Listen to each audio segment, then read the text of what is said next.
Bir pokistonlik bir bola payg'ambarimiz sollallohu alayhi vasallamga o'ta muhabbatli ekanlar. Ismlari Muhammad ekan. O'sha bola kim Muhammad deb ismlari bilan zikr qilinsa, o'rnidan turar ekanda sollallohu alayhi ya Rasululloh deb shu narsani qalbi qo'lini ko'ksiga qo'yib payg'ambar sollallohu alayhi vasallamga salovat aytar ekan. O'sha narsani hayotiga odat qilgan ekan. Uni o'rtoqlari kalaka qilib Muhammad deb qo'ysa, darrov turar ekanda qo'lini ko'ksiga qo'yib sollallohu alayhi ya Rasululloh deydi ekan. Shunga odatlangan ekan. Kim Muhammad deb chaqirsa, qo'lini darrov ko'ksiga qo'yar ekanda sollallohu alayhi ya Rasululloh deydi ekan. Bir qancha muayyan yoshga yetib hajga borishlik nasib qildi.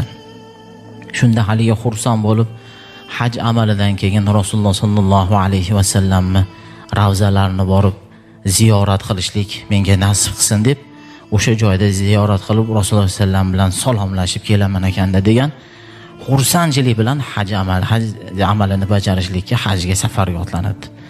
Har joyda haj amallarini bajarib endi Madina-i Munavvaraga boramiz deganda sheriklari hammasi ketib qoldi. Shunda endi o'zim qoldim deb Madina-i Munavvaraga yo'l oldi. Madina-i Munavvaraga kirib kelayotganda kechasi kirib boribdi. Kirib borganda bashang kiyingan, chiroyli, xushbichon bir inson ro'paralarga chiqib, "Musofir ko'rinasiz, birodar" debdi. "Ha, musofirman." "Madinaga keldingizmi?" desa, "Yo'q, Madinaga emas. Men Rasululloh sollallohu alayhi vasallamni ravzalarini ziyorat qilib, u zot bilan ko'rishlik uchun keldim" debdi. "Bo'lmasam yuring, men sizni Madinani aylantiraman" deb hamma joylarda aylantirib Payg'ambar sollallohu alayhi vasallam masjidlariga olib kiribdi. Mana ustunlarda, hamma ustunlarda ko'rsatib, falon yilda mana falon yilda yil qurilgan, falon hamma narsalarda tushuntirib oxir tahajjud vaqti bo'lib qoldi. Billa tahajjud namozini o'qishibdi. Billa tahajjud namozini o'qishgandan keyin haligi ulug' inson haligi odamni tark qilib ko'rishamiz deb haligi odamni tark qildi. Shunda haligi Muhammad ismli bola juda atiri shirin ekan debdi, ertalab chiqib shu do'kondan shu atirni topib, shuni o'zimga sepib yuraman. Juda xushbichim atir ekan deb.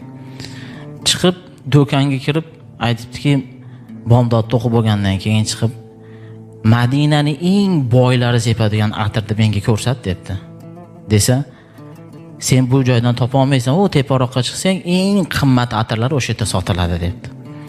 Kirib haligi joyda aytibdiki, "Keling" deb kutib olsa, "Menga Madinaning eng boylari sepadigan atirni menga ko'rsatgan, o'shani sotib olmoqchiman" debdi. Ko'rsatsa, "Yo'q, bu emas, bundan ham yaxshisini, bundan ham eng boylarini yashin atir sepadigan insonning atirini bergin, bu ham emas" debdi. Keyin tortishib haligi do'kondor bilan haligi odam Muhammad ismli bola tortishib tursa, o'sha Madinani shayxlardan bir inson do'konga kirib ketdi. Shu yerda bir atir olaman deb tortishayotgan inson bormi debdi. "Ha, inson o'na" debdi. "U holdan beri Madinani boylarini, atirini ber deb bizga to'polon qilyapti" debdi. Kelib haligi shayx Muhammad ko'rib turib, "Bir ko'rishlikka izn bering menga" debdi. Keyin quchoqlashib ko'rishib qulog'iga aytibdiki, "Birodar, siz u atirni topa olmaysiz" debdi.